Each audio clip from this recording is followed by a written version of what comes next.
화요일입니다. 로마서 6장 12절에서 23절입니다. 12절에 죄가 왕노릇 하지 못하게 하라. 죄가 왕인 것처럼 권세를 휘두르려고 할 때 왕이 아닌 것을 생각하는 것입니다. 권세를 주지 않는 것입니다. 우리 자신을 누구에게 바쳐야 하는가를 생각하는 것입니다. 오늘 나의 현실 속에서 그런 생각을 하면서 살고 있나요? 몸의 정욕에 순종하지 마라.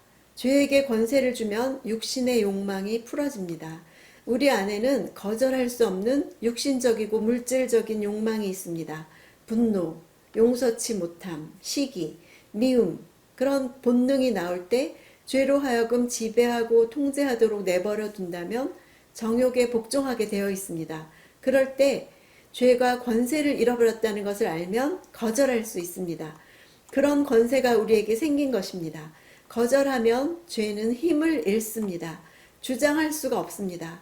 은혜가 우리를 이 자리까지 인도한 것입니다.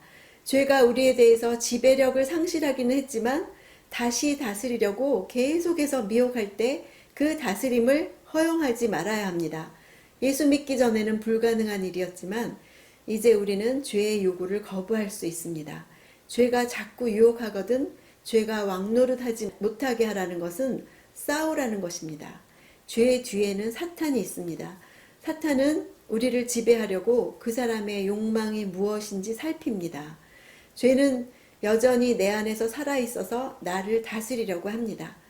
왕노릇하려고 합니다. 죄가 내 몸에 왕노릇하도록 방치하는 이들은 항상 성령을 거스를 수밖에 없습니다. 13절에 여러분의 지체를 불의의 무기로 죄에게 내주지 말라. 지체라는 것은 구체적인 대상을 의미하는 거죠. 우리는 머리로, 눈으로, 귀로, 입으로, 손으로, 발로 구체적으로 죄를 짓습니다. 그 지체들을 사탄이 쓰는 도구로 내주지 말고 오히려 적극적으로 내 삶을 하나님이 쓰시는 통로로 들여라. 머리 쓰는 일로, 보는 일로, 듣는 일로, 손으로, 발로 어떤 일을 하여 하나님께 영광을 돌릴까 생각하라는 것입니다. 죄에게 내주지 말라는 것은 죄에 대한 충성과 헌신을 거부하고 마음을 드리고 시간을 드리는 것을 거부하라는 것입니다.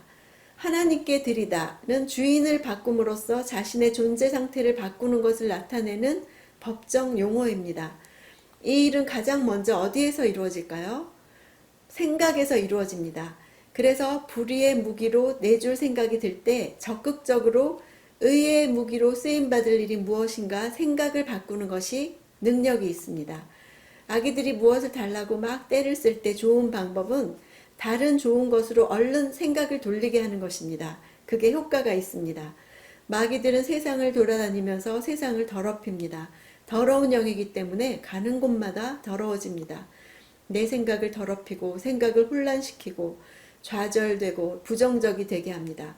죄에 대해서 죽은 자로 여기라는 것은 성경과 이런 실제 내 삶 사이에서 혼란을 겪지만 지속적으로 여기라 생각하고 여기는 훈련을 할 때 죄의 권세가 점점 힘을 잃게 된다고 하는 것입니다. 우리 자녀들이 이 지체를 생각을 의의 무기로 쓸 수 있게 기도합시다. 몸의 욕망을 거절하기를 기도합시다. 15절은 1절과 대응을 이루죠.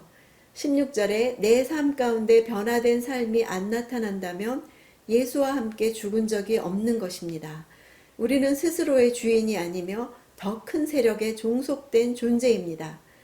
우리가 하나님께서 벗어나면 자유가 아니라 다시 옛 주인에게 종속됩니다. 죄로부터의 자유는 새 주인에게의 종속입니다. 17절에 우리는 회심을 통해서 하나의 종노릇에서 다른 종노릇으로 바뀌는 것입니다. 우리 삶에 일어난 변화가 너무나 완벽한 것이라 자기도 모르게 찬양이 나옵니다. 하나님께 감사하리로다. 전에 받은 교훈의 본에서 본이란 어떤 형태를 찍어내는 틀, 폼을 말하죠. 이전에 죄가 그랬던 것처럼 이제는 그리스도의 교훈이 그리스도인의 삶을 주장함으로써 그리스도다운 생활 형태를 마치 틀을 찍어내는 것처럼 결정해 준다는 뜻입니다.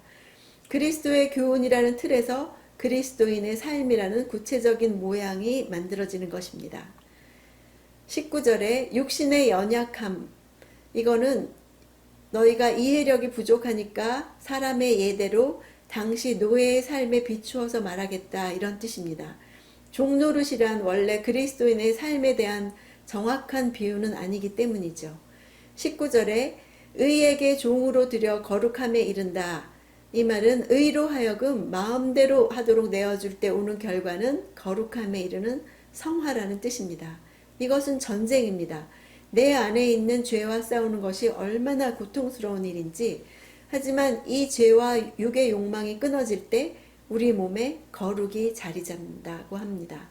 21절에 의의 요구를 거부했던 불경건으로 가득 찼던 때의 일을 부끄러워하는 것은 인생관이 변했기 때문입니다. 죄는 드러낼 때 힘을 잃습니다. 율법이 오면 죄가 분명해집니다. 숨겨진 죄가 드러나고 죄에 대해서 예민해집니다. 23절에 죄는 사망이라는 삭스를 지불하지만 하나님은 값없이 은사를 주시죠.